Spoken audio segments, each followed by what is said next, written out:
अस्सलाम वालेकुम नाज़रीन, मुबारसा में आप सभी का खैर मकदम है। मैं हूं आपका मेज़बान सैयद बाकर। यूक्रेन से आगाज़ करेंगे। यूक्रेन पर रशिया के, रूस के हमले शदीद हो गए हैं और कई यूक्रेनी फ़ौजियों और जो उसके मर्सनरीज़ हैं उनकी हलाकतों की इतलात मिल रही हैं। अब सवाल यहाँ पर यह है कि क्या यूरोप और बरतानिया कोई नया रास्ता इख्तियार करने जा रहे हैं। इस पर हम बात करेंगे और इसके साथ साथ यूरोप में और अमेरिका में इस तरह की खबरें गश्त कर रही हैं, बल्कि जो एनालिस्ट हैं वो अपने ख़यालात का इजहार कर रहे हैं और कुछ उनके अपने यानी तज्ज़ियात हैं जिसको बुनियाद बनाकर वो कह रहे हैं कि रशिया तैयारी कर रहा है नेटो ममालिक पर हमले करने के लिए और वो 4 बरस में यानी ये हमले कर सकता है। उसके लिए बड़ी शिद्दत के साथ वो सारी तनसीबात कर रहा है जो रशिया से लगी हुई यूरोप की जो सरहदात हैं उन ममालिक पर भी जो है वो हमले कर सकता है। और इसके साथ साथ नेटो के जो रुकन ममालिक हैं उन पर भी, जो इसके मुखालिफ हैं, उन पर भी वो हमला कर सकता है। इस पर हम बात करेंगे कि मामला एक्चुअल क्या है और क्या कुछ चल रहा है। और इसके साथ साथ गाज़ा की अगर हम बात करें तो सारी मुस्लिम दुनिया ईद उल अज़हा की यकीनन तैयारी कर रहे हैं और ये दूसरी ईद होगी गाज़ा वालों की जिसमें हम ये देख रहे हैं कि मज़ालिम में कमी नहीं आई बल्कि शिद्दत और मज़ीद शिद्दत हो गई है। अब मगरिबी किनारा में भी इजरायली मज़ालिम बढ़ चुके हैं, लेकिन इसके बावजूद हम ये देख रहे हैं कि अगरचे शहादतें बढ़ती गई और 65,000 और बल्कि मुख्तलिफ रिपोर्ट्स हैं कि 1 लाख तक भी शहादतें हो चुकी हैं और 1.25 लाख से ज़्यादा ज़ख्मी हैं। बहरहाल जो सिचुएशन है, इज़राइल ग़ज़ा को, भूख को, प्यास को हथियार बनाकर इस्तेमाल कर रहा है, लेकिन इसके साथ साथ हम ये भी देख रहे हैं कि मज़ाहमत ख़त्म नहीं हुई। मज़ाहमत अभी तक भी ख़त्म नहीं हुई, जिसकी वजह यही है कि हम ये देख रहे हैं, जिसका सबूत ये है कि इज़राइल आज भी वो मुज़ाकरात के मराहिल में दौड़ धूप करता हुआ नज़र आ रहा है। लेकिन इसके अलावा भी जिस तरह की सिचुएशन है वो क्या है, क्योंकि 2 बरस हो जाएंगे अक्टूबर में, लेकिन अभी तक हम क्या उम्मीद कर सकते हैं और आगे के हवाले से क्या हो सकता है, उस हवाले से ही बात करेंगे। और देश की बात करेंगे। देश में ऑपरेशन सिंदूर एक कामयाब ऑपरेशन, भारत सरकार के मुताबिक जिस तरह से बार बार रिपीट किया जा रहा है, हमारे जो कौमी कायदीन हैं इनका एक ही नारा, चाहे वो कहीं भी जाएं और किसी भी मंच पर रहें और किसी को भी यानी मुखातब करें, तो हम ऑपरेशन सिंदूर ही सुन रहे हैं। लेकिन इसके साथ साथ इसके असरात, ऑपरेशन सिंदूर के बाद के असरात और अभी हालात क्या हैं, इकोनॉमिकली क्या हैं और सियासी तौर पर क्या हो रहे हैं और दिफाई तौर पर क्या हो रहे हैं। हमारे जो वफूद जिन्होंने दुनिया को जाकर बताया, वो आखिरी मराहिल में वो वफूद हैं, वो डेलीगेशंस हैं। अब वो भारत वापस आएंगे और फिर उसके बाद प्रधानमंत्री वो तमाम पार्लियामेंटेरियंस से यानी बातचीत करेंगे, तबादला ख्याल होगा कि किस तरह से भारत के मौक़िफ़ को इन तमाम पार्लियामेंटेरियंस ने दुनिया के सामने उजागर किया और क्या क्या इनकी अचीवमेंट्स रहीं। तो प्रधानमंत्री बहरहाल आगे बात करेंगे, लेकिन उससे पहले हम भी बात करेंगे कि ऑपरेशन सिंदूर के बाद क्या असरात मुल्क पर हो रहे हैं, मौशी तौर पर, इकनॉमिकली और सियासी तौर पर, सिफारती तौर पर, और हमारे डेलीगेशंस ने किस तरह की कामयाबियां हासिल की हैं। और इसके साथ साथ हम ये भी देखेंगे कि चीन में क्या कुछ चल रहा है, क्योंकि भारत ने जैसे ही पानी बंद करने की बात की तो चीन के जो एनालिस्ट हैं उनकी जानिब से भी बहुत सारी ऐसी बातें की जा रही हैं भारत के ख़िलाफ़। और फिर बहरहाल कोलंबिया ने भी जिस तरह से पाकिस्तान से यानी ताज़ियत का इजहार किया, बाद में उसने अपने यू टर्न लिया, लेकिन इसके बावजूद हम ये देखेंगे कि बाज़ ममालिक भारत के ख़िलाफ़ क्या जहन रखते हैं। और साथ ही साथ पाकिस्तान, अफ़गानिस्तान की जानिब से अगर हम देखें तो इब्तिदा में हमारी तायीद की गई थी, लेकिन इसके बाद एक कोalition बनता हुआ हम देख रहे हैं कि पाकिस्तान, अफ़गानिस्तान जो इनमें खलीज पैदा हुई थी उसको वो दूर करते हुए एक मंच पर आ रहे हैं। इनके साथ और मज़ीद कौन है? तुर्की और अज़रबैजान। तो बहरहाल क्या ये हिमाकत करने जा रहे हैं, इस पर भी हम बात करेंगे। और इसके साथ साथ बात करेंगे कनाडा की। कनाडा में 15 से 17 जून को G7 इजलास का इनेकाद अमल में लाया जाएगा, और लेकिन अभी तक की जो इतलात हैं, क्या उसमें प्रधानमंत्री शरीक होंगे? वैसे ये कहा जा रहा है कि अगर इन्हें दावत मिल भी जाए तब भी वो शिरकत नहीं करेंगे। इस पर भी हम बात करेंगे। और आखिर में हम ये भी देखेंगे कि कोविड के केसेस जो है मुश्किल वक्त में मुश्किल चीज़, ये क्यों ऐसा हो रहा है? पिछले चंद बरसों में हम देख रहे हैं कि ये बढ़ते जा रहे हैं। 4,000 से ज़्यादा एक्टिव केसेस 4,000 के करीब हो चुके हैं और पिछले 24 घंटों के दौरान 4 अमवात हुई हैं। इस पर भी हमारी नज़र होगी। मेरे साथ इस वक्त जुड़ चुके हैं सीनियर सहाफ़ी, सियासी तजियाकार वाहिद नसीम साहब। मैं वाहिद साहब का इस्तेमाल करता हूँ। वाहिद साहब अस्सलाम वालेकुम। वाहिद साहब, देश का रुख हम बाद में करेंगे, पहले विदेश से बात करेंगे। विदेश की यूक्रेन जंग के हवाले से आगाज़ करेंगे, क्योंकि रशिया की जानिब से बड़े शदीद हमले किए गए हैं, बड़े शदीद हमले किए गए। तो मैं जानना चाहूँगा किस तरह की सिचुएशन आप देख रहे हैं, और यूक्रेन की तरफ से भी हमले शुरू हो चुके हैं। जी वाहिद साहब। मेरे ख्याल से दुनिया थर्ड वर्ल्ड वॉर के बिल्कुल नजदीक पहुंच चुकी है और ये इस तरह की सिचुएशन है जिसे किसी सूरत में हल्के में नहीं लिया जा सकता। जी। असल में पिछले एक हफ्ते से ब्रिटिश प्राइम मिनिस्टर जिस तरह के स्टेटमेंट दे रहे थे, जर्मनी की तरफ से टॉरस मिसाइल देने की, हर हाल में देने की और लंबी दूरी मार करने की जो बात की जा रही थी, रशिया की जिस तरीके से उसको ये कहा जा रहा था कि यूरोप के लिए एक भयानक सपना हो सकता है। जी। ये तमाम कड़ियों को अगर जोड़ते हैं तो डॉक्टर साहब, मुझे लगता है कि हम परमाणु युद्ध और थर्ड वर्ल्ड वॉर के बिल्कुल मुहाने पर पहुंच चुके हैं। क्योंकि ये सब जो कहानी है जो रूस के अंदर अंजाम दी गई है, इसमें बहुत बड़े अधिकारियों को, सिस्टम्स को किस तरीके से फंडिंग की गई होगी, किस तरह से इस पूरे के पूरे खेल को कि 1.5 साल लगा इसमें स्मगल करके रूस के अंदर ड्रोन पहुंचाए गए। और ये हैरत की बात ये है कि एफएसबी जो पहले केजीबी हुआ करती थी, खुफिया एजेंसी, जेलेंस्की का ये दावा है कि ये चंद कदम दूर थी, इसका हेडक्वार्टर एफएसबी के हेडक्वार्टर के बिल्कुल नजदीक था, जहां से ये ऑपरेशन अंजाम दिया जा रहा था। और ये ऑपरेशन अंजाम देकर बड़ी सफलता से वहां से निकल भी गए। तो इसमें बिना किसी मशीनरी के, आर्मी के अंदर से कोई मशीनरी, देश के अंदर से लीडरशिप की कोई मशीनरी के इस्तेमाल के बगैर ये संभव नहीं था। रूस मेरे ख्याल से इस वक्त अपनी इंटरनल पोजीशन को देख रहा होगा और सिचुएशन, क्योंकि हमें एक प्राइवेट आर्मी हुआ करती थी जो रशिया व्लादिमीर पुतिन की थी, उसको उसके चीफ ने जिस तरह से बगावत की थी और जिसको एक काफी थी, उसको मर्ज कर दिया गया, खत्म नहीं किया गया उनके होते, मगर कुछ लोग उसमें से निश्चित रूप से छोड़ गए होंगे। ये पूरा ऑपरेशन MI6 की खिदमात के बगैर अंजाम नहीं दिया जा सकता जी, जो ब्रिटेन की एजेंसी है। ब्रिटेन में आज इस तरह स्टारमर ने अपने देश को संबोधित किया, अपने पीछे कुछ मजदूरों को खड़ा किया, कुछ ऑफिसरों को खड़ा किया, कुछ आम लोगों को खड़ा किया जी, और ये उनका ऐलान कि हमें युद्ध की तैयारी करनी चाहिए और हम रूस के साथ डायरेक्ट युद्ध करने जा रहे हैं। यानी एक तरफ जो पूरे नाटो पर हैवी बम डाले जा सकते थे, TU-95, TU-90 और उसके अलावा TU-50, 52, ये तमाम जो उसके जो बम बरसक थे और बड़े स्ट्रैटेजिक एयरक्राफ्ट थे, उनको उड़ाया गया है। और ये तकरीबन आप मान सकते हैं कि ये 50% हिस्सा बड़े स्ट्रैटेजिक जहाजों का उड़ा दिया गया है। इसके अलावा कुछ ऐसे लॉन्चर्स को उड़ाया गया है जो परमाणु मिसाइल दाग सकते थे और कुछ ऐसे लॉन्चर्स को उड़ाया गया है जो नई तकनीक से बनी मिसाइलों को लॉन्च करते थे। यानी बड़े तसल्ली से हर एक चीज को मार्क किया गया, टारगेट पे लिया गया, एक्यूरेसी फाइंड की गई। मेरे ख्याल से मैं ये कहता हूँ कि जो हमला किया गया रशिया के ऊपर, ये पर्ल हार्बर, इसके सामने कोई मायने नहीं रखता।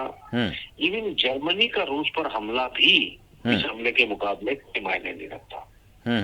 इस और उसके बाद स्टारमर का सामने आना और पूरी तरह से जी एक युद्ध की तैयार रहने के लिए अपने लोगों को कहना, जी, ये स्पष्ट करता है कि ब्रिटेन, मैं तो पहले दिन से गया हूँ ना कि पूरी दुनिया में फसाद की जड़ असल में ब्रिटेन है जी। क्योंकि यहाँ पर आपको ये बात देखनी होगी कि हाथ झाड़कर खड़े हो चुका है। ट्रंप ने कहा कि मेरी टीम को या मुझे इस हमले के बारे में कोई जानकारी नहीं थी। हाँ हाँ। और इवन सबसे बड़ी बात आपको बता दूं कि पुतिन के गुरु माने जाने वाले अलेक्जेंडर दुगिन ने जो स्टेटमेंट दिया है वो ये है कि ट्रंप ने अगर कोई सलाह देने की बात की है या कोई बात कही है तो वो टोंट नहीं किया है जी। आपके रूस के ऊपर या पुतिन के ऊपर। दरअसल वो समझ ही नहीं पा रहा था कि ये जो मामला है यूक्रेन का ये असल में है क्या। शायद इस टोंट के बाद कि पुतिन आग से खेल रहे हैं ये कहना वो इस मायने में अलग है कि शायद अब ट्रंप को समझ में आ गया है कि यूक्रेन वॉर है क्या। जी। तो संजीव जी, तो जैसे हमने भी बहुत बार कही, हमने गुस्से से कही, प्यार से कही, बहुत एंगल को हमने अपनाया, सारी बातें की, मगर इसमें असल जो मसला था वो ये था कि यूक्रेन कुछ है ही नहीं। यूक्रेनियों को तो आज आपको हैरत होगी जान के कि 12 यूक्रेनी एवरीडे पकड़कर उन्हें मिलिट्री में भर्ती करने का आदेश जो है वो जारी किया है ज़ेलेंस्की ने। जी। यानी अपने लोगों को जबरदस्ती पकड़ के 12 लोगों को डेली पकड़ के फौज में आपको भर्ती करना है। ये सिचुएशन है कि वहाँ के जो लोग हैं वो अपनी ही राष्ट्रपति से भाग नहीं सकते, अपनी जान बचाना चाहते हैं, जान नहीं बचा पाते हैं।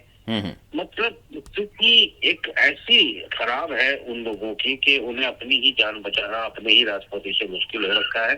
इसका मतलब साफ होता है कि ये जो वॉर है, ये जो हम इस वक्त चल रहा है, डॉक्टर साहब, ये नाटो के साथ एक युद्ध है और नाटो को लीड अब अमेरिका नहीं कर रहा है या CIA नहीं कर रहा है, बल्कि MI6 जो है खुलकर सामने आने लगा है और उसके पर्दे अब आगे जो खुलेंगे तो आपको खुलते हुए नजर आएंगे। इसमें स्वीडन जो है वो शायद कुछ दिन 2-4 दिन पहले बड़ी उसने जंगी मशक की थी रशिया के किनारों पर और वो बहुत काफी नजदीक पड़ता है बेलारूस के पीछे की तरफ।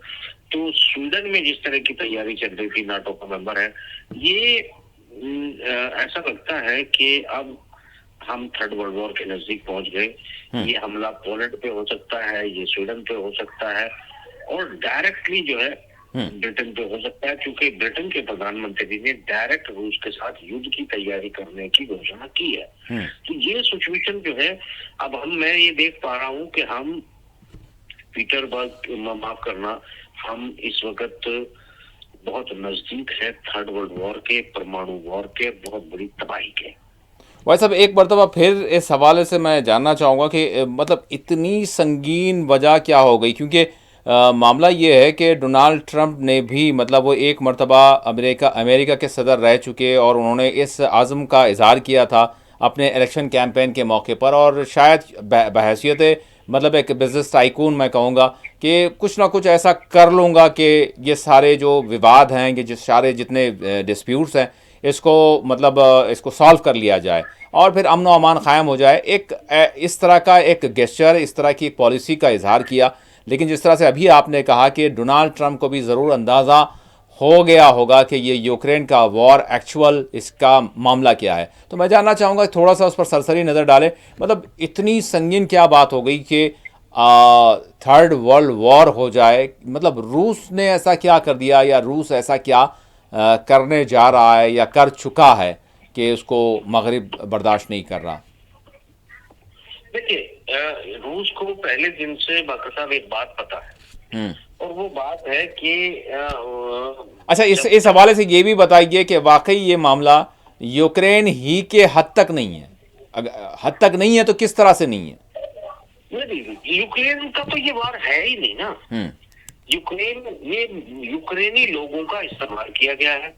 यूक्रेन में एक यहूदी राष्ट्रपति को प्लांट किया गया है। ये यूक्रेन की धरती पर पूरे नाटो का इन्वेस्टमेंट है और इन सभी देशों का इन्वेस्टमेंट जो है इस मायने में है जी भाई साहब, इस मायने में है ये जो है मैटर। कि आप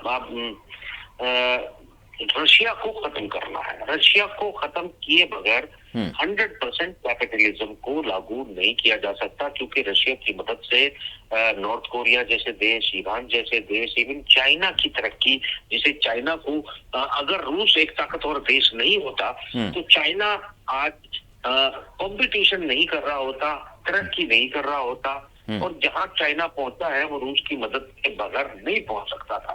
तो रूस से डायरेक्टली कोई खतरा ना भी हो तो रूस के स्ट्रेटेजिक पार्टनर्स जो हैं, जिनके जरिए पूरी दुनिया की घेराबंदी करते हुए रशिया जो है वो आगे की तरफ बढ़ रहा है, और उनके जो मुकाबले हैं वो हम देख रहे हैं कि रशिया किस तरीके से उनको आगे बढ़ा रहा है। ये इनकी जो कैपिटलिज्म है इसमें जब जो आप सवाल करेंगे कि भाई ऐसा क्या हो गया है, तो ऐसा बड़ा सीधा सा ये है कि जो यहूदियों की पूरी दुनिया उनकी कहती है, और पूरी दुनिया इस लेवल की कहती है वकर साहब।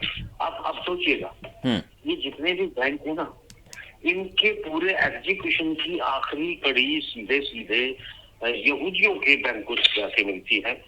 ये जो 10-15 परिवार हैं, 10-15 परिवारों में से सैकड़ों लोग हैं जिनके पास बैंक के अलग अलग स्टेट्स हैं, अलग अलग उनके फॉर्मुलेशन हैं।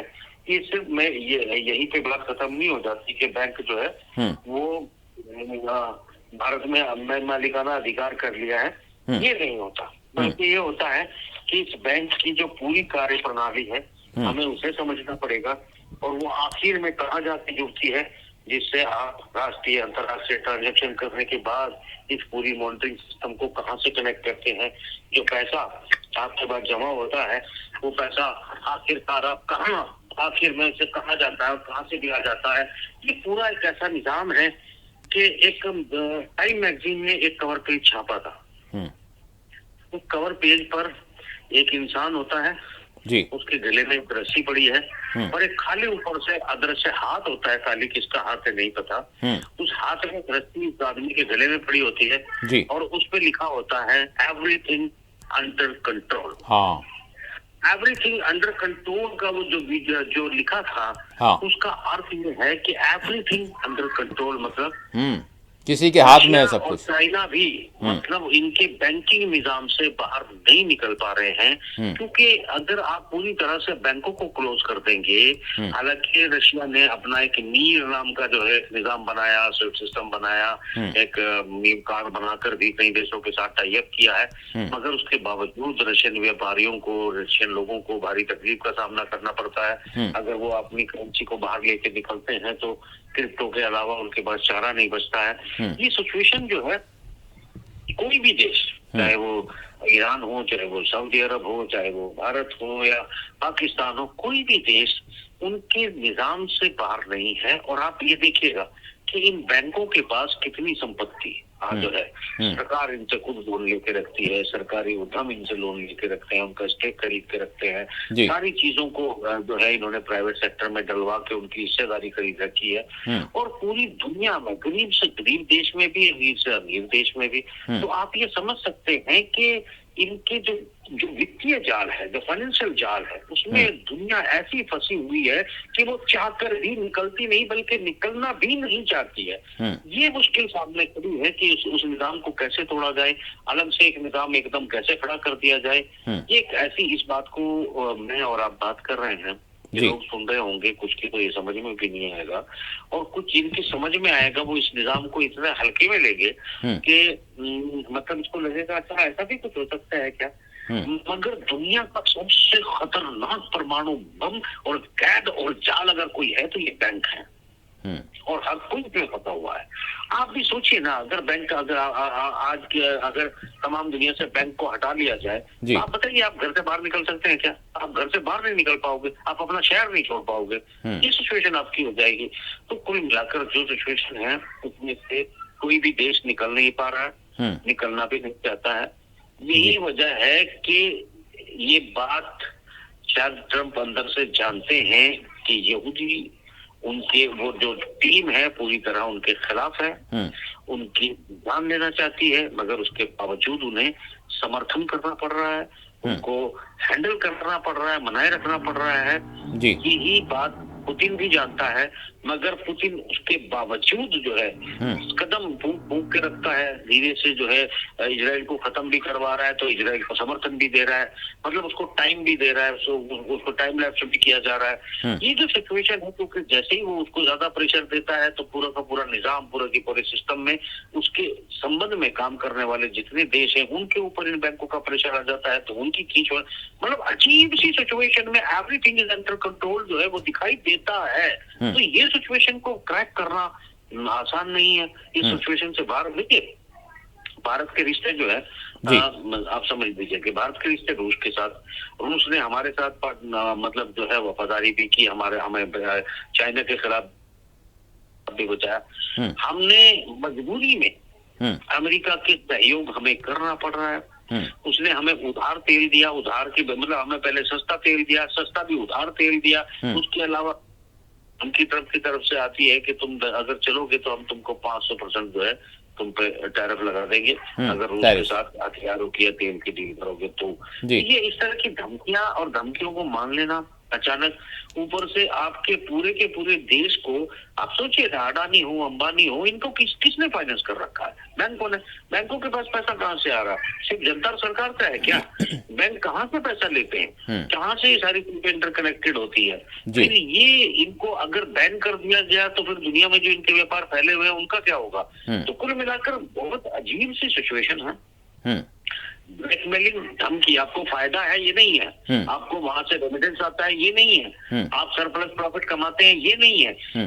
बाकर साहब एक गुंडागर्दी है, फाइनेंशियल गुंडागर्दी है, हथियारों की गुंडागर्दी है और लॉबिंग की गुंडागर्दी है। तो इसके सामने इसको तोड़ना इतना भी आसान नहीं है कि सिर्फ हथियारों से आप जीत के आप पूरे के पूरे मामले को खत्म कर दोगे, ये मुमकिन नहीं है। अच्छा, इस दौरान भाई साहब मतलब गैर महसूस तौर पर हम देख रहे हैं, ठीक है, यानी वो धात ही ऐसी है जिसकी कीमत कम नहीं हुई है बल्कि हमेशा बढ़ती ही रही है। मेरी मुराद है गोल्ड से बड़े खामोशी के साथ जो है बढ़ता ही जा रहा है, बढ़ता ही जा रहा है। तो मतलब ये क्या इसका ताल्लुक इस मामले से कोई कहीं ना कहीं कुछ जुड़ा हुआ है, या फिर बढ़ना है तो बढ़ रहा है, ऐसी कोई बात नहीं है? नहीं बिल्कुल, देखिए ऐसा होता है कई बार बीच में आपको नीचे आते हुए नजर आएगा। ये खेल होता है, जो खेल होता है कि एक अफवाह फैलाई जाती है, अफवाह में जो है थोड़ा खेल कर दिया जाता है, थोड़ा माल मार्केट में निकाल दिया जाता है तेजी से, और आप 2 पैसे गिराते हैं तो 10 पैसे अपने आप गिर जाते हैं, लोगों में डर पैदा होता है। मगर सब मैंने आपको जब आपके 62,000 रुपए का बिक रहा था गोल्ड, मैंने कहा था 1 लाख तक जाएगा। हाँ बिल्कुल, कह रहा हूँ 1,30,000 तक जाएगा जी। तो ये तो आप और हम मतलब कितने पहले ही सब बातें कर चुके हैं, तो पूरा इंटरकनेक्टेड है इस पूरे। मजीद और बढ़ेगा ये बोल रहे हैं आप? 1,30,000 से पहले नहीं रुकेगा। जी, यानी इससे मुराद ये भी है कि जो करेंसीज है उस पर लोगों का बिलीफ, मतलब ये कहा जाता है काम एतबार से, जब उस पर कम होता है किसी भी करेंसी पे तो फिर वो लोग जो है सोने की तरफ उनका जो है रुझान हो जाता है। इसका बड़ा सीधा सही है ना, देखिए करेंसी पर आपका ट्रस्ट कम होता है, करेंसी पे ट्रस्ट सिर्फ चूंकि गोल्ड के रेट तो वर्ल्ड वाइड बढ़ रहे हैं ना। हाँ, हो सकता है आपका जो है इंडिया में ज्यादा बढ़ रहे हो, मगर वर्ल्ड वाइड रेट बढ़ रहे हैं, तो वो ये भी उस मायने में भी है कि पूरे इंटरनेशनल मार्केट में डॉलर के रेट नीचे जा रहे हैं, तो वो गोल्ड के रेट ऊपर आ रहे हैं। लोग गोल्ड में डील करना चाहते हैं, जितनी बड़ी नेशन टू नेशन जो है वो डॉलर से कुछ लोगों ने बचना शुरू कर दिया, मना तो नहीं किया है। अगर आप मान लिया एक देश से दूसरे देश में डील कर रहे हैं तो वो कहेगा ठीक है आप 50% डॉलर दे दीजिए, 50% का मुझे गोल्ड दे दीजिएगा, तो कुल मिलाकर या कोई मतलब मुझे ऑयल फील्ड जब मेरी रिक्वायरमेंट पूरी कर दीजिएगा, तो जो करेंसी का रिजर्व है वो कम कर रहे हैं, 20% युआन ले रहा है, वो कम होता जा रहा है, और वो सिस्टमेटिकली ही कम किया। मैं वही कहता हूँ ना कि एक साथ नहीं तोड़ा जा सकता। जज्बाती लोग वो बेचारे, उनकी कोई गलती नहीं है, क्योंकि ये जो इकोनॉमिक सब्जेक्ट है ये बहुत बड़ा सब्जेक्ट है, इसको आम या कॉमन मैन या यूनिवर्सिटी का जो आर्थिक विषयों का ज्ञाता है वो भी नहीं समझ सकता, क्योंकि ये एक बड़ा अजीबोगरीब खेल होता है। स्कूलों में जो सिलेबस सेट किए जाते हैं वो अलग पैटर्न है, और हकीकत में जो गेम किया जाता है वो अलग है। क्या भाई साहब, अब ये जो सूरत हाल है इस हवाले से सवाल ये है कि डोनाल्ड ट्रंप का जो फैक्टर था कि मैं तीसरी आलमी जंग नहीं होने दूंगा, और सारे डिस्प्यूट्स को जो है ख़त्म करवा दूंगा। इवन जहाँ पर इन्हें बोलना चाहिए था वहाँ पर भी बोल दिया, और जहाँ नहीं बोलना चाहिए था वहाँ पर भी बिला वजह के, जैसे हम उधर आएंगे तो देश की तरफ आएंगे तो ज़रूर सवाल करूँगा, लेकिन जहाँ नहीं बोलना चाहिए था कश्मीर के मामले में वहाँ तक जो है मुदाखलत करते हुए कह दिया कि इसको भी मैं मसले को हल करवा दूंगा। ये मतलब अज़ाइम का इजहार डोनाल्ड ट्रंप का रह रहा था। भले ही इसराइल को जैसी छूट दूसरे देते हैं वैसे देते देते रहे, लेकिन यूक्रेन के मामले में कहा, दीगर मामलात में कहा कि ये जंगें वगैरह जो है मैं ख़त्म करवा दूंगा। लेकिन क्या वजह है कि डोनाल्ड ट्रंप भी जो है नाकाम, क्या वाकई मतलब वो जो कुछ कोशिश थी वो ख़त्म हो गई डोनाल्ड ट्रंप की? नहीं नहीं नहीं नहीं, देखिए कोशिश खत्म नहीं हुई है। कोशिश में वो अपनी तरह से पूरी तरह जो है, आप सोचिए कि अमेरिका सबसे बड़ा फाइनेंसर था, अमेरिका सबसे बड़ा सपोर्टर था, अमेरिका की एजेंसी सबसे बड़ी सपोर्टर थी यूक्रेन की, जिसने हाथ पीछे खींच लिए है। हाँ। मगर सामने क्योंकि जिस तरह पूरी दुनिया के तमाशा बनाकर अमेरिका को अपना गुलाम की तरह, अपने पपेट बिठाकर जो है अमेरिका के अंदर का जो किंगडम है ना, एक्चुअली देखिए क्या है, जो स्टार मार है ये क्या है, कुछ नहीं है, पिद्दी है।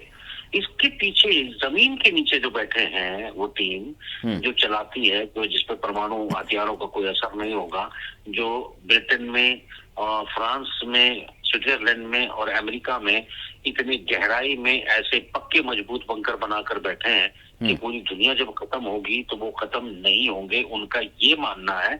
मगर मेरा कुछ और मानना है, क्योंकि खत्म इस बार उन्हीं को होना है। मैं ये वॉर तो अभी एक्सटेंड हो चुका है, क्योंकि ये अब सोल्यूशन की तरफ नहीं जाएगा। वजह बड़ी सीधी सी है, क्योंकि ब्रिटेन की जनता, ब्रिटेन में बढ़ता हुआ लोगों का भार, ब्रिटेन जो है उनकी पसंदीदा जगह है, जो शैतान है। और वो शैतान किसी भी सूरत में, इस शैतान को अगले 24 घंटे या 48 घंटे में अगर ट्रंप पुतिन मार नहीं देता व्लादिमीर पुतिन इसको, जेलेंस्की को, तो ये समझिएगा कि पुतिन अपनी मौत को दावत दे रहा है। अगर ट्रंप तुरंत इजराइल का कोई इलाज नहीं कर देता तो ये समझ लीजिएगा कि वो अपनी मौत को दावत दे रहा है। तो दो लोगों की जिंदगी बहुत खतरे में है जी। उनके पास दोनों की ताकत है, वो दोनों इन शैतानों को खत्म कर सकते हैं, मगर उनकी प्रोफेशनलिज्म, उनकी मानवता या उनकी मूर्खता अगर उन्हें रोक लेती है तो फिर उनकी अपनी मौत निश्चित है। क्योंकि शैतान अगर बच्चों के सर पे गोली मार सकते हैं, अगर भीख मांगते, खाना मांगते, 2 बूंद पानी मांगते लोगों को, बच्चों को, छोटे छोटों को शौक में खेलते हुए गोली मार के उड़ा सकते हैं, तो आप समझ लेना वो किस लेवल के शैतान है। वो रहम नहीं कर सकते, वो नैतिकता जानते ही नहीं है, वो सिर्फ एक भाषा जानते हैं, वो खत्म कर दो। नहीं मतलब ठीक है, ये आप रशिया का जो है मौक़िफ़ आप बता रहे हैं कि उनके ऊपर जो है इतनी बात जो है आन पड़ी है कि अगर वो मतलब अपने दुश्मन पर जो है काबू नहीं पाएंगे तो फिर वो उनका जो है रहना मुश्किल हो जाएगा। बहरहाल एक छोटा सा नाज़रीन यहाँ पर ब्रेक लेते हैं, ब्रेक के बाद हम दोबारा हाजिर होंगे। ब्रेक के बाद मुबाहिसा में आप सभी का दोबारा खैर मक़दम। हम बात कर रहे हैं यूक्रेन और रशिया के दरमियान जिस तरह की जंग चल रही है, बल्कि भाई साहब जिस तरह से कह रहे हैं और जो कॉन्टेक्स्ट है उसका, वो दरअसल वो यूक्रेन का वॉर नहीं है, बल्कि रशिया और चाइना एक तरफ है और बरतानिया समेत सारा यूरोप एक तरफ है। अमेरिका ने ख़ुद को अपने आप को उससे दूर कर लिया है। भाई साहब मैं आखिरी सवाल इस मौजू के हवाले से करना चाहूँगा आपसे कि क्या लग रहा है आपको आने वाले चंद दिनों में कोई एक बड़ी तब्दीली हो सकती है, पॉजिटिव होगी या नेगेटिव होगी? हम किसको ज़्यादा मार्क्स दे सकते हैं, मतलब क्या हो सकता है? क्योंकि दुनिया वाकई मुतासिर हो रही है, सारा यूरोप जो है, कई सारे मामलात जो है रुके हुए, यूरोप थमा हुआ है एक किस्म से। तो मैं जानना चाहूँगा आपसे जी, उसके असरात फिर दुनिया पर भी हो रहे हैं। देखिए इसमें जहाँ तक यूक्रेन इस वक्त तुर्की के अंदर बैठ के बातचीत चल रही है, वो बातचीत बेनतीजा खत्म हो जाएगी, क्योंकि उसको ब्रिटेन नहीं चाहता है। हम सिर्फ तारमल से पहले जो प्रधानमंत्री थे उससे पहले की जो मैंने युद्ध की शुरुआत से लेके जब तक तीसरे प्रधानमंत्री इस वक्त मौजूद हैं, बल्कि चौथे प्रधानमंत्री इस वक्त मौजूद हैं, और मैं ये पूरे हालात को देखकर समझ रहा हूँ। और इन पूरी अदला बदली के पीछे और कुछ भी नहीं था, सिर्फ यूक्रेन वॉर और यूक्रेन की स्ट्रैटेजी थी। तो मैं मतलब लोग क्या कहते हैं इससे मुझे कोई फर्क नहीं पड़ता है, क्योंकि लोग जो नैरेटिव उनसे सेट करवाया जाता है खबर लीक करने के बहाने, वो लोग उसी नैरेटिव पर चलते हैं, और यही तरीका है कि दायां हाथ दिखा के बाएं हाथ पे गर्दन मरोड़ दी जाती है। यही रूस में हो रहा है।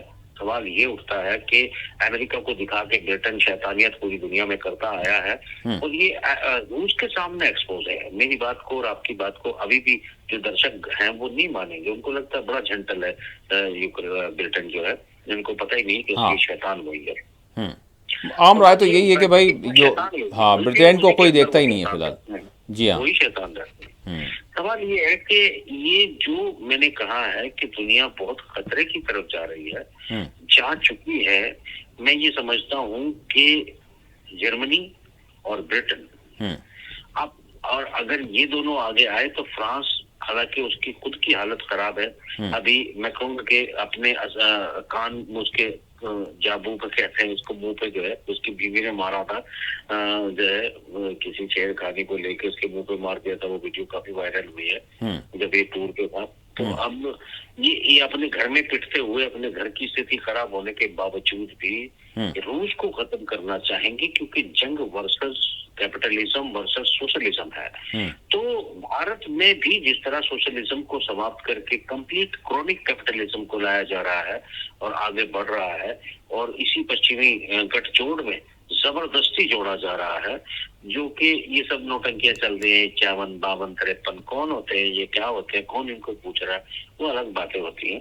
मगर एक बात आपको मैं यहाँ बता दूं कि क्रॉनिक कैपिटलिज्म की तरफ ले जाते हुए, दुनिया को जोड़ते हुए ये अपनी ताकत का मुजाहरा करेंगे।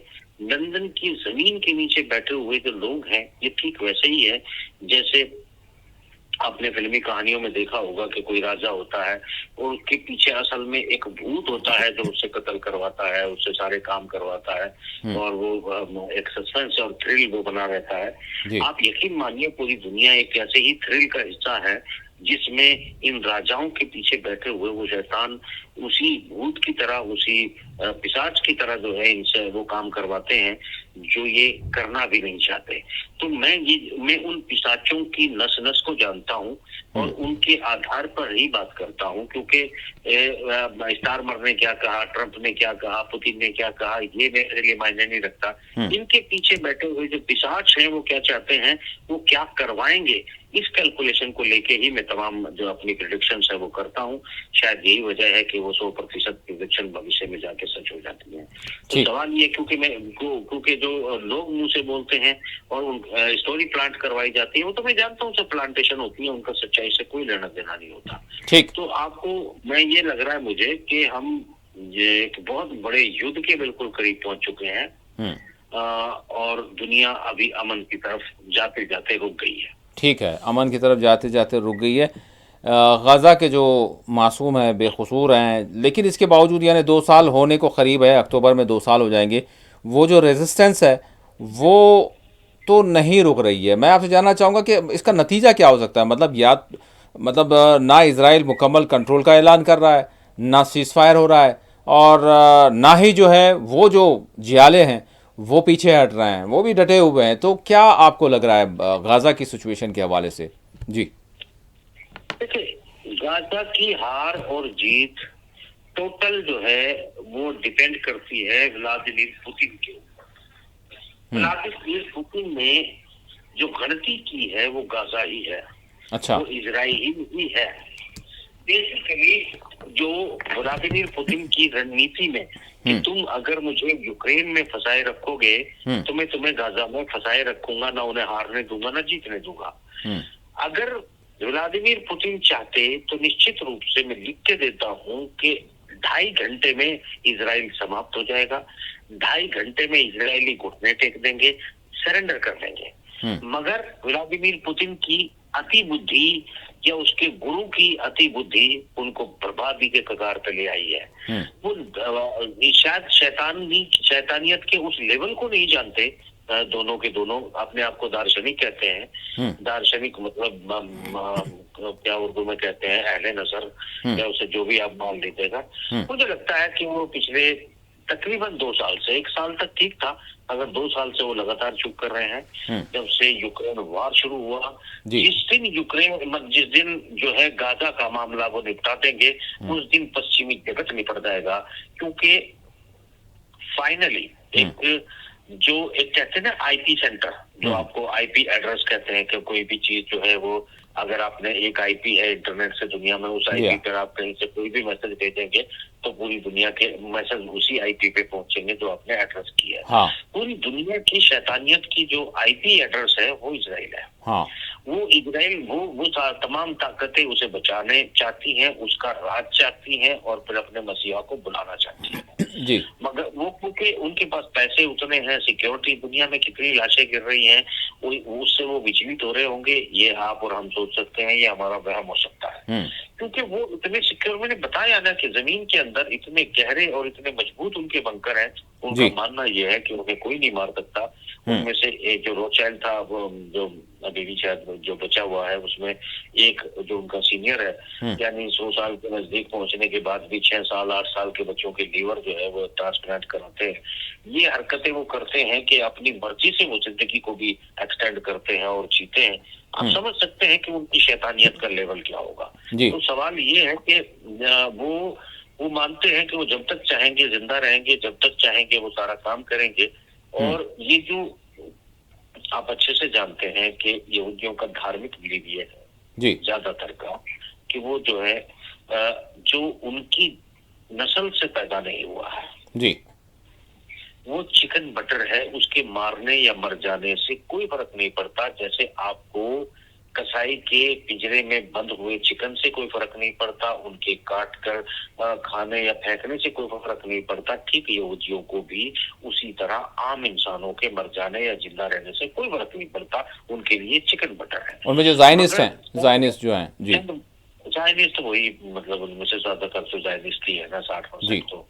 तो सवाल ये उठता है साहब कि कुछ लोग जो अनभिज्ञ हैं, जो अनजान हैं, या फिर अपनी नफरत में इतने अंधे हैं कि उन्हें दुश्मन के दुश्मन में अपना दोस्त नजर आता है, वो शायद इतने अनजान हैं कि मतलब वो उनसे खुद से कितनी नफरत करते हैं और वो उन्हें कितना अधर्मी मानते हैं, इसका भी अंदाजा लगाना भूल जाते हैं। ये मूर्खता का, ये अज्ञानता का, ये पागलपन का हाईएस्ट लेवल है। तो सवाल ये उठता है कि अगर व्लादिमीर पुतिन ये सोच रहे हैं कि 16% जो यूक्रेनी और रशियन मूल के यहूदी हैं जो इस वक्त इजराइल में मौजूद हैं, वो उसे बहुत सपोर्ट कर देंगे, या वो जो है उनका इस्तेमाल करके अगली अपनी अर्थव्यवस्था और इकोनॉमी को खड़ा करेगा और वो फिर उनका कोई इस्तेमाल यूज करेगा। तो मुझे लगता है कि व्लादिमीर पुतिन की ये आखिरी गलती है।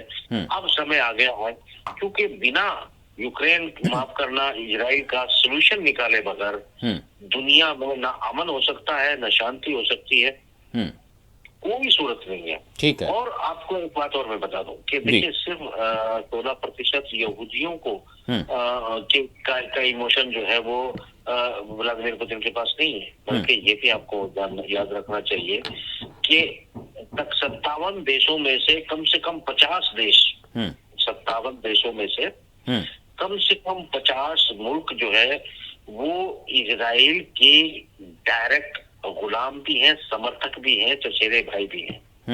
वो ये मानते हैं कि हम बिल्कुल इजराइल को यहाँ रहना चाहिए। ये उनकी अपनी धार्मिक दुश्मनी का हिस्सा है जी। तो इनको इस धार्मिक दुश्मनी तक लाने का प्लान लंबा, इसमें फिर हमें हिस्ट्री में जाना पड़ता है, फिर हमें साइकोलॉजी समझनी पड़ती है, फिर हमें हमको जाना पड़ता है 8वीं शताब्दी में, और 8वीं शताब्दी में फिर क्रूसेड को समझना पड़ता है, फिर टेम्पलर को जो है हमें समझना पड़ता है, फिर हमको क्रूसेडर्स को समझना पड़ता है। तो ये बहुत सारी चीजें समझने के बाद ये बातें समझ में आ सकती है। नॉर्मली अगर हम बाकर साहब बात कर रहे हैं तो मैं और आप एक दूसरे का दिल बहलाने के लिए ख्याल रखता है गालिब। आम मुसलमान या आम इंसान इन बातों को जो हम बातें कर रहे हैं, शायद इसकी उनकी रीच से बहुत ऊपर की बातें हैं।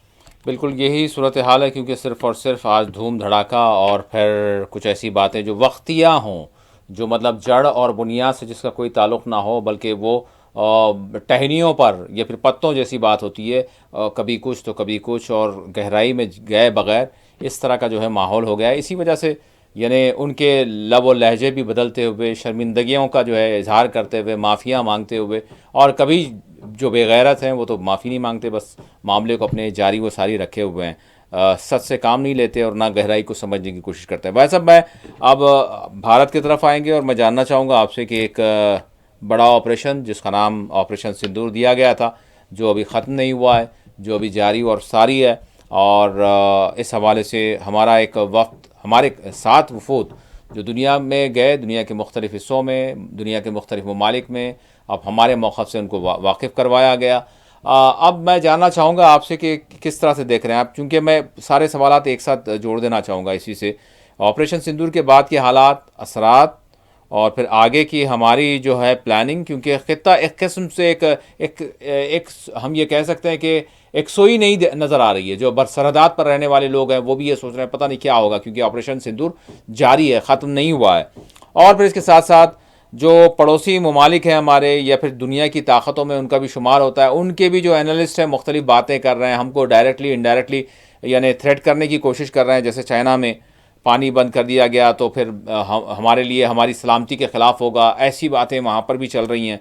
और फिर इसके साथ साथ G7 जो इजलास होने जा रहा है, इसमें जो है बहरहाल अभी अपडेट होंगे, उस हवाले से हम कोई फ़ाइनल गुफ्तगू नहीं कर रहे, लेकिन बहरहाल कनाडा का मौक़िफ़, कोलंबिया का मौक़िफ़, या दुनिया के बाज़ दीगर ममालिक जिनको हमारे साथ जैसा मौक़िफ़ होना चाहिए था, जैसे ताल्लुक़ात बनाना चाहिए था, जैसा ऑपरेशन सिंदूर या फिर दहशतगर्दी के हवाले से होना चाहिए था, वो वैसा क्या कर रहे हैं हमारे साथ, जो उनका एक जो सिफारती सतह पर रिएक्शन होना चाहिए था, रिस्पांस होना चाहिए था, मैं कहूँगा, वो क्या आप देख रहे हैं? और इसके साथ साथ ऑपरेशन सिंदूर के बाद जो हमारे मुल्क में सियासत भी चल रही है, किस तरह से देख रहे हैं आप? हम कहाँ ठहरे हैं इस वक्त, भारत इस वक्त कहाँ ठहरा है? बहुत सारी बातें, बहरहाल अलहदा प्रोग्राम करना पड़ेगा उस पर। तो मैंने हालांकि इसके बारे में जो है पहले से बहुत कुछ बता दिया है। अच्छा, इसी दरमियान लोग भी परेशान है, ये भी जोड़ लें कि भाई कोविड से, इसी दरमियान कोविड, क्योंकि आम लोग इतनी सारी चीज़ों में जाते नहीं हैं, वो अभी फ़िलहाल उनके लिए जो मतलब परेशान कुन बात या फिर तशवीश की बात वो ये है कि भाई कोविड की बातें हम सुन रहे हैं, कोविड के केसेस बढ़ रहे हैं, इसको भी जोड़ लीजिए आखिर में। जी देखिए देखिए, चलिए इसको भी बाद में जोड़ूंगा, मगर सबसे पहले तो मैं आपके जो ऑपरेशन सिंदूर को मामले को लेके आ जाता हूँ। जी देखिए डॉक्टर साहब, ऑपरेशन सिंदूर को लेकर जिस तरीके से खुद बीजेपी ने इसका पॉलिटिकल एडवांटेज लेने की कोशिश की, उससे ज्यादा जो है फिर उसके रिटेलिएट में जो है विपक्ष ने जिस तरह से इसको बीजेपी को निशाना बनाया, जी ये दोनों चीजें जो है इंटरलिंक कर लें कि विपक्ष ने भी जिस तरह जहां पर उकसाकर पहुंचा दिया है, और पक्ष ने भी जिस तरह से बिना किसी हेजिटेशन के सीधे सीधे इसका एडवांटेज ले लिया है, दोनों चीजों को अगर मिक्सअप कर लेते हैं तो ये हमारा इंटरनल तकरार बढ़ता जा रहा है। इंटरनल मीडियाबाजी, इंटरनल सवाल और जवाब, इल्जाम और क्लियरेंस, ये सब कुछ बढ़ते बढ़ते हम उस जगह पर पहुंच गए हैं कि जो हमने कहा है कि ये पोस्टपोन किया है, पॉज किया है, खत्म नहीं किया, तो इसे खत्म करने के लिए कोई और अटैक करना पड़ेगा, वरना दोनों सिचुएशन जो है भारत के लिए बड़ी क्रिटिकल हो जाएंगी।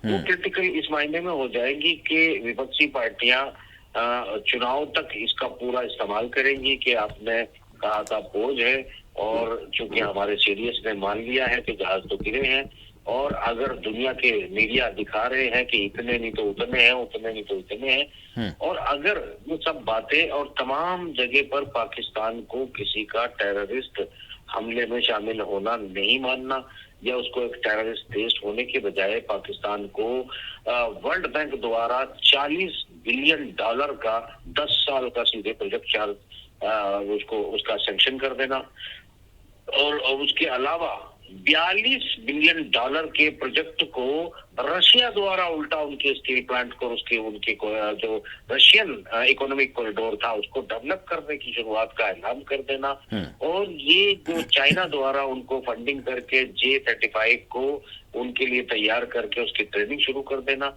ये सब बातें ऐसी होती हैं, और ट्रम्प द्वारा तारीफ कर देना। तो इसमें सिचुएशन यहाँ बन गई है कि क्या जो हमने ये माना था कि हम जिन देशों के साथ टेररिज्म में जिनका साथ देते हैं, हम टेररिज्म के खिलाफ की बात करते हैं, जब उन्हें अपना टेररिज्म दिखता है तो उसमें वो कार्रवाई भी करते हैं, और जब हम कहते हैं कि हमारे ऊपर टेररिज्म हमला हुआ तो उसे वो टेररिज्म नहीं मानते।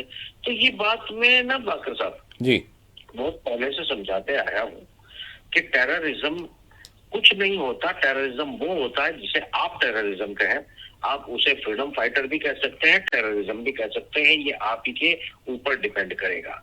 ठीक उसी तरह नहीं भाई साहब, इसके मायने कुछ और निकाल लिए जाएंगे। मतलब टेरर तो हम टेरर को टेरर कहते हैं, हम दहशतगर्दी को दहशतगर्दी कहते हैं, आम बेखुसूर लोगों को मारना। भाई साहब यहाँ पर दो भी चीजें हैं, मतलब अगर देखें, हाँ बात सुनिए आप, देखिए हमारे लिए जो है नहीं ये देखिए आप, पहलगाम में जो हमला हुआ दुनिया उसको दहशतगर्दी कह रही है, इससे तो इनकार नहीं कर रहा हूँ मैं, पहलगाम की बात नहीं कर रहा हूँ, वो टेररिस्ट हमला था, हम टेररिस्ट कह रहे हैं, दूसरे टेररिस्ट नहीं मान रहे ना आपके कहने के बाद भी। मैं तो आप समझे ना मैं क्या कहना चाह रहा हूँ।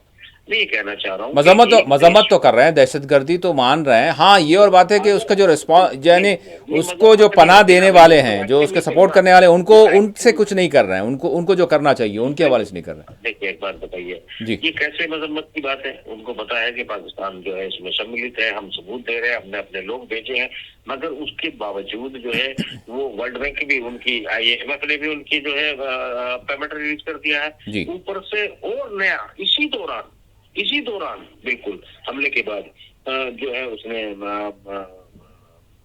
आप सोचिएगा पाकिस्तान के लिए कितनी बड़ी रकम है वो, बिल्कुल $बिलियंस जो है उनका सेक्शन 40 रोक देना चाहिए था दुनिया को, यानी IMF को रोकना चाहिए था। इसी दौरान ये ऐलान करना कि मैं अपने रेशन कॉरिडोर, अपने स्टील प्लांट को दोबारा से शुरू करने जा रहा हूँ। तो अगर ये हमारी बात, अच्छा इवन ग्रे लिस्ट में डालने की बात मुसलसल जो है इसका मुतालबा किया जा रहा है, लेकिन ये भी नहीं किया गया है पाकिस्तान को। नहीं, अगर ग्रे लिस्ट में डालने की बात होती तो उसका एक तरीका होता है ना, जितने वोट है हमने बताया ना कि उसमें से मतलब आपको जो वोट है उसमें से आपको 85% वोट जो है वो चाहिए रजामंदी में जाने के लिए। आपने अगर आपका अगर दूसरे देशों में छोटे छोटे देश भी उसके मेंबर है, अगर आपके पास इतना मामला था जब इस पर वोटिंग हो रही थी जो पास होने के लिए IMF में, आपने लॉबिंग की, आपने कहा हमारा किसी ने साथ नहीं दिया, आप ठीक है 15 तो नंबर होते हैं उसमें ना, देशों के नंबर दिए होते हैं उसमें, जितने देश है उसके नंबर दिए गए हैं। उसमें ब्रिटेन का एक नंबर है, भारत का अपना खुद का एक नंबर है, रशिया के अपने नंबर है, चाइना का अपना नंबर है, सबसे ज्यादा 15 नंबर अमेरिका के पास है। तो वो नंबर्स जो है जिन देशों के पास थे, आप जापान को जो है जिनके साथ हम व्यापार भी कर रहे हैं उनको कह देते अच्छे खासे नंबर उनके पास है, हमारे पास अपने नंबर है, और ब्रिटेन को अपने साथ मिला लेते तो काम हो जाता, नहीं मिलता उसको। तो ब्रिटेन ने हमारा साथ नहीं दिया, चलो अमेरिका ने नहीं दिया था ना, तो अमेरिका को दे देता तो पूरा ही खत्म हो जाता। अमेरिका के अलावा भी हमने दुनिया भर के देशों के अंदर अपने जो है पूजा हवन और सारे मामले किए हैं, वो सारे के सारे, मतलब कोई एक तो देता, ऑस्ट्रेलिया दे देता, कोई तो देता ना, मगर ऐसा हम नहीं कर पाए, इसलिए जो है वो IMF ने फंड रिलीज किया, वर्ल्ड बैंक ने जो है नया लोन ग्रांट कर दिया, व्लादिमीर पुतिन ने पाकिस्तान को जो है एक और तोहफा दे दिया, और चाइना ने अलग से तोहफा दे दिया, उधर से जो सऊदी अरब है वो अलग, तो दुनिया उधर से फ्री में उनको ड्रोन देने के लिए तुर्की तैयार खड़ा हुआ। सवाल ये उठता है।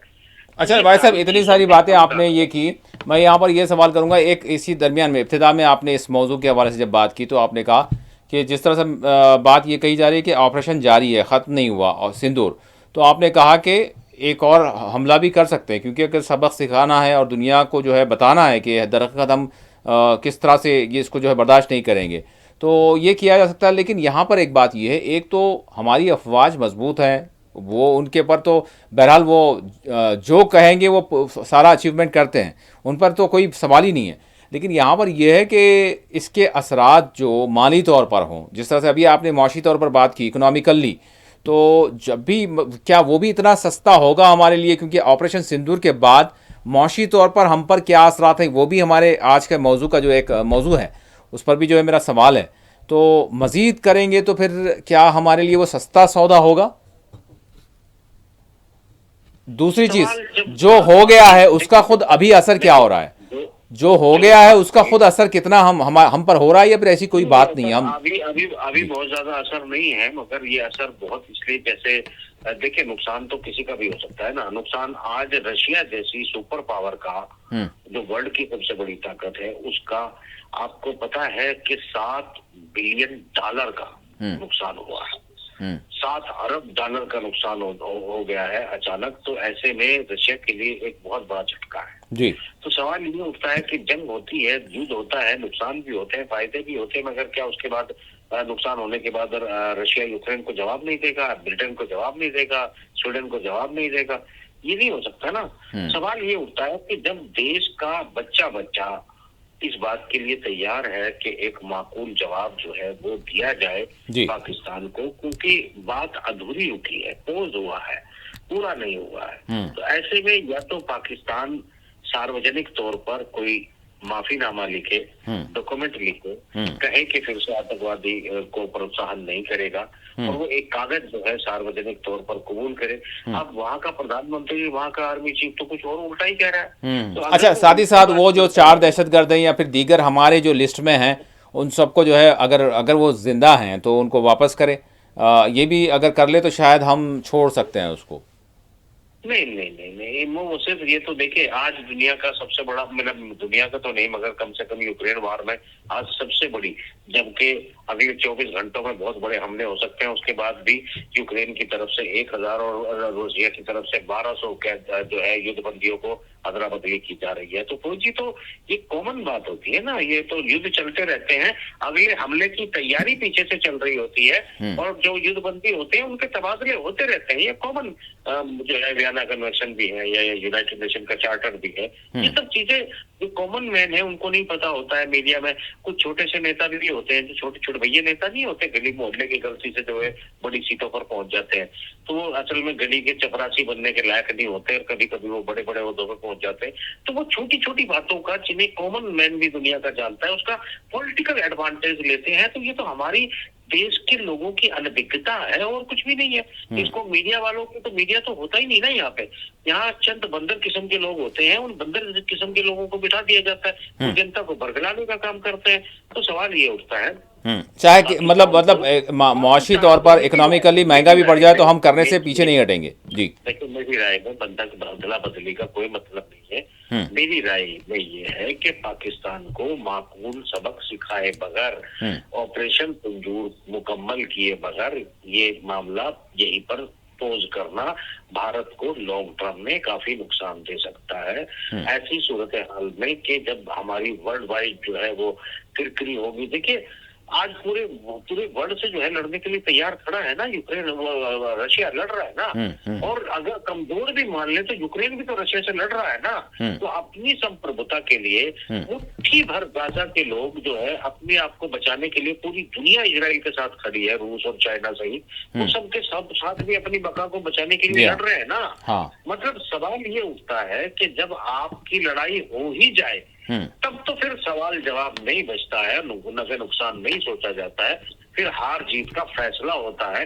बिना हार जीत का फैसला किए, बिना किसी डॉक्यूमेंटेशन डील किए, बिना किसी सार्वजनिक जो है किसी हार जीत के अंजाम या किसी समझौते पे पहुंचे बगैर युद्ध को खत्म कर देना हार माना जाता है, पोज नहीं माना जाता। सीधी बात यह है। यानी आप ये बोल रहे हैं कि वो जो हमारा लक्ष्य है POK का, वो यकीनन जो है कम अज़ कम अगर वो हो जाए तो इसको ये माना जा सकता है कि हाँ, कि अब जो है इसको एंड कर दिया जाए, क्योंकि वहीं से तो सारी चीज़ें हो रही हैं। तो ये देश जी। देखिए मैं बिल्कुल समर्थन करता हूँ इस बात का कि POK, हमारे गृह मंत्री ने पार्लियामेंट में चाहे हमारी जान जाए तक का वादा किया, प्रधानमंत्री ने, रक्षा मंत्री ने, सभी ने कहा, देश के बच्चे बच्चे ने कहा कि POK हमको चाहिए। हम भी कह रहे हैं POK हमको चाहिए, चाहे हमारी जिंदगी क्यों ना चली जाए, पर हम बैठे रहेंगे घर में, लड़ने जाएंगे नहीं, क्योंकि उसकी ट्रेनिंग नहीं ना हमारे पास लड़ने की।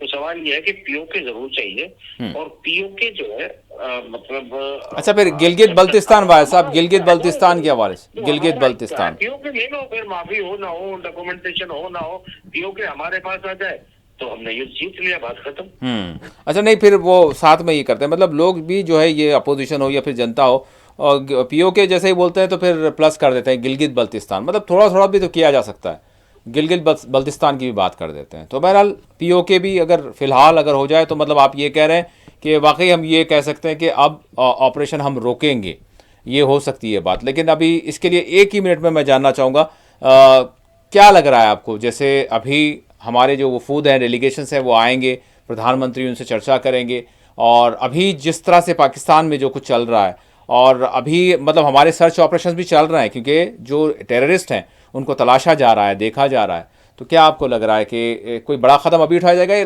वक्त लगेगा इसको? 30 सेकंड में भाई साहब। देखिए, मैं अब आपको यहाँ ये बताना चाहूंगा कि देखिए, सूरत हाल जो है वो बड़ी अजीब और गरीब है। पश्चिम अब एक स्ट्रैटेजी अपना रहा है। ये मुझे लगता है कि अमेरिका और पश्चिमी जगत पर निर्भर करेगा कि हम जो है इस युद्ध को आगे बढ़ाएं या पीछे हट जाएं। यहाँ जो है वो उनके हित में क्या है और वो किस तरह की स्ट्रैटेजी अपनाएंगे, ये मैं लॉक पॉइंट आपको बता रहा हूँ। तो बेसिकली यहाँ नहीं, हम तो किसी और तीसरे फर्क को तो मानते नहीं है, कोई किसी को जो है कहने इजाजत, की बातें हैं, ये सब कहने की बातें हैं, किसी ये को सब कहने इजाजत की नहीं। बातें हैं। पूरे वर्ल्ड में जो है ये जो गठजोड़ हो रहा है, कैपिटलिज्म और सोशलिज्म, इसमें नहीं, एक लॉबिंग हो रही है। बने भारत को चाहिए ट्रंप पर जो है मुकदमा कर दे, बार बार हम उसको हम पसंद नहीं कर रहे हैं, बार बार वो बात अकेले करते हैं। रहने का, या तो आप अगर आप बात करें तो अकेले रहने का ऐलान करके दिखाएं कि हम दुनिया से भाई साहब, वक्त हो गया है हमारे पास, वक्त हो गया है भाई साहब। जी जी, अगर ऐलान नहीं कर सकते हैं तो मतलब दुनिया के साथ मिलकर ही सोच समझ के करना पड़ेगा। ठीक है, बहुत बहुत शुक्रिया।